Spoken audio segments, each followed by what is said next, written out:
ભાજપ સરકાર હંમેશા ખેડૂતોની સાથે રહેનારી પાર્ટી છે। આ પાર્ટીએ ક્યારે ખેડૂતોનું હિત અહિત થાય એવું કોઈ કામ થવા દેતી નથી।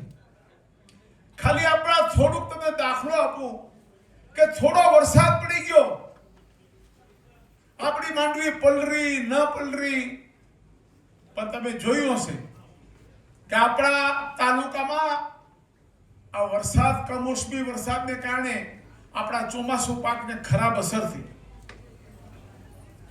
ઉપાડેલી માંડવી બાજરો બહાર આવી ગયો, પલરી ગયો, ભીંજાઈ ગયો।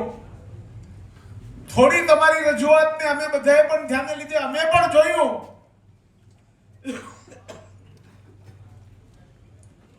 માત્ર ને માત્ર ભારતીય જનતા પાર્ટીનું ધ્યાન દોર્યું ને કે અમારા કોડીનાર તાલુકામાં આવું થયું છે। બબ્બે કેબિનેટ મિનિસ્ટર પ્રદ્યુમનભાઈ અર્જુનભાઈ મોઢવાડિયા તરત જ કોડીનારની મુલાકાતે આવી ગયા। મને ફોન આવે છે સવારે 9:30 વાંજા સાહેબનો કે દીનું અમે લોકો અમદાવાદથી દીવ ફ્લાઇટમાં આવીએ છીએ, તું ગાડી ત્યાં મોકલાવી દે।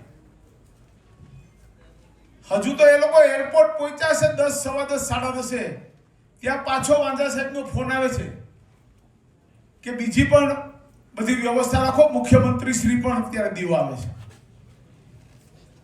કોડીનાર તાલુકાના 5 જગ્યા ઉપર આ રાજ્યના મુખ્યમંત્રીએ ઠેઠ કેસરિયાથી લઈ જે આપણા મત વિસ્તારમાં છે, આપણી ધારાસભાની સીટમાં છે, એ ગામડાઓને જોતા જોતા કડવાસણમાં ખેડૂતોની સાથે મળ્યા, ખેડૂતોના ખેતરોમાં જઈને જોયું, માંડવીના પાથરા ઉલટાવીને જોયું કે ખરેખર મારા રાજ્યના ખેડૂત ઉપર આફત આવી છે।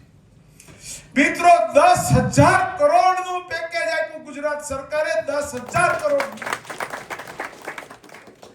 તમારી પલરેલી હોય કે નહોતી મગફળી પલરેલી, ભીની હતી, જેવી હતી એવી, અરે ઈ પણ પાછી જોખી લીધી। ભાજપની લહેર ગામ શહેર મારે, શહેર મારે ગામ શહેર મારે।